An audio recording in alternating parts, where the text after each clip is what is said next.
Welcome to the Maternity Mentor.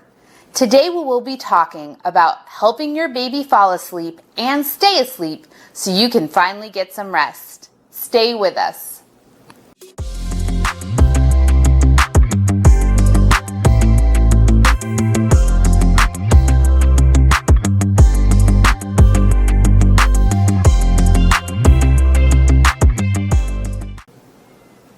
Hi, I'm Samantha. I've been a registered nurse since 2009, working in mother-baby postpartum, NICU, antepartum, and labor and delivery. I'm also an IBCLC, I'm maternal newborn nursing certified, and I have received training in perinatal mood and anxiety disorders, as well as perinatal bereavement. Today is part 1 of our infant sleep series, bedtime routines and sleep tips. Sleep is crucial for both parents and babies.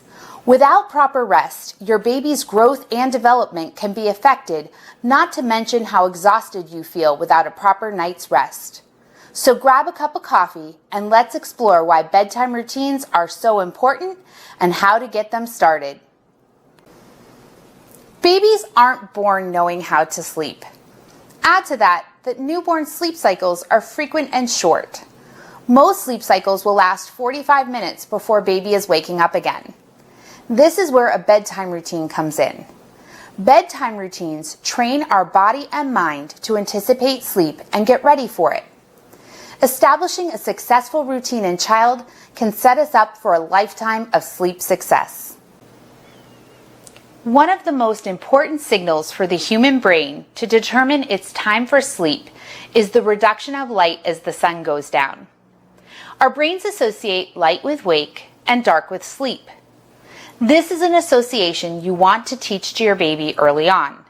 It starts with naps. Many parents go to extreme lengths to keep their babies asleep during nap time. This can include a silent house and a dark room. These two things do promote sleep, but it can create confusion for the newborn to tell the difference between day and night. The result is a baby who gets up throughout the day and throughout the night. Starting young, you want to teach your baby to sleep in rooms full of light or at least dimmed while napping. You also want to get them used to the sound while sleeping during the day.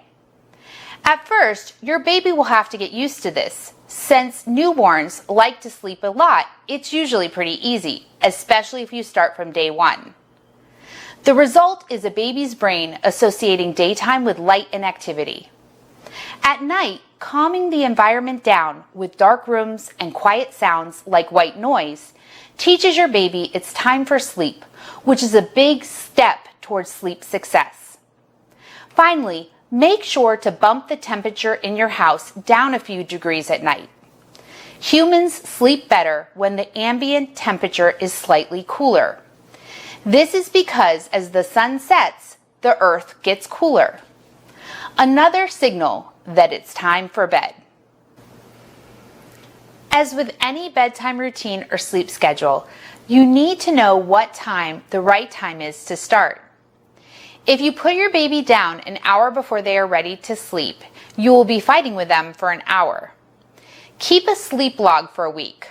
Mark down when your baby wakes and sleeps at night. This helps you realize what time they are naturally ready for bed. Additionally, mark down when they are sending you the signals that they are sleepy, which prompt you to start your bedtime routine. This can include yawning, rubbing eyes, and fussiness. Track what time you start your bedtime routine and how long it takes for the baby to fall asleep when you put them down. Before we continue, please remember to hit the like button and subscribe so you can get our latest content to have a happy and healthy family. Now let's talk about the right time to get started with a bedtime routine. Establishing good sleep habits or an effective bedtime routine requires consistency. This means parents need to commit to this change for at least a week. Many routines will take a month or more to become successful. You should make sure to check the calendar for any conflicts to this consistency. You don't want to start a new sleep routine if you have guests coming into town a week later or if you have a party to go to. Additionally, You should not start a sleep routine if your baby has a minor illness like a cold or if they're about to get an immunization. These things can throw off the routine as well because your baby may not be feeling well. Consistency is key because otherwise your efforts can be in vain after one night straying from the routine. Your child will be able to adapt to their bedtime routine as they get older. Finally, many parents choose to start their bedtime routine on a Friday night so they can survive a couple sleep-deprived nights as their baby gets used to the new normal. Honestly, anything can be part of your bedtime routine. However, the bedtime routine should include both caregivers if there is more than one in the house, so that the baby gets used to going to sleep with more than one person. If you are breastfeeding and part of the routine is a nighttime feeding, it's ideal to teach your baby to take a bottle so that on the nights you aren't part of the routine, someone else can feed the baby. Most parents start their routine with a bath at night. However, your bedtime routine can start with anything you want. What's important is wherever the starting point is, each activity after that happens every night in the same exact order, and that order leads to going to sleep.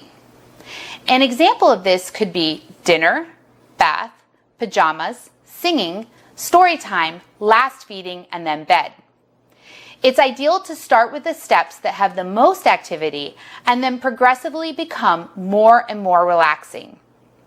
Whatever your routine looks like, make sure the environment starts to induce those sleep signals as well by dimming the lights, reducing the sounds, and dropping the temperature.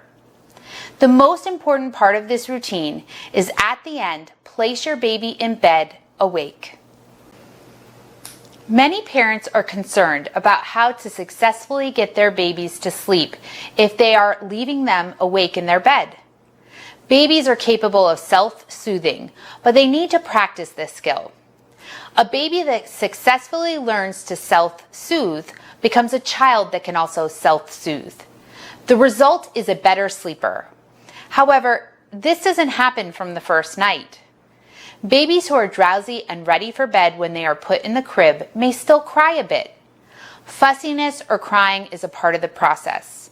The hope is with a good bedtime routine and proper sleep hygiene, this will be minimized. It's important to give your baby a few minutes to try and self-soothe independently, even in the middle of the night. Otherwise, if you're rushing in at the slightest cry, they will learn that that's all they need to do to interrupt the sleep process. Many parents will also seek out a sleep training method to assist with the baby learning to self-soothe. Parents often get nervous when they hear sleep training because they assume that they must listen to their baby cry for hours every night. That is simply not true. Many newer sleep training approaches follow gentler techniques designed to minimize crying. Part 2 of our series will focus on the common infant sleep training methods and how to use them. Babies should still nap as normal during the day, even when establishing a bedtime routine and sleep schedule. Babies need a lot of sleep during the first year of life, and napping is a part of that process. Additionally, pacifiers can be a great self-soothing tool to establish good sleep habits. Pacifiers are recommended by the American Academy of Pediatrics during sleep because they reduce the risk of SIDS. The only caveat is to wait to use a pacifier until breastfeeding is established, which is usually 2 to 3 weeks after birth. Your baby should use a pacifier during sleep only. Getting rid of swaddles also helps. When your baby's hands are free, they can use their hands and fingers to self-soothe, which is what they did in utero. Babies should sleep in the same room as parents until 6 months of age, but that doesn't mean you can't have a sleep routine. Sleep routines can also work if your baby shares a room with an older sibling. However, the sibling may need to move out of the room for a few weeks until the routine is established. If you have any health concerns about trying a sleep routine, be sure to talk with your pediatrician before starting.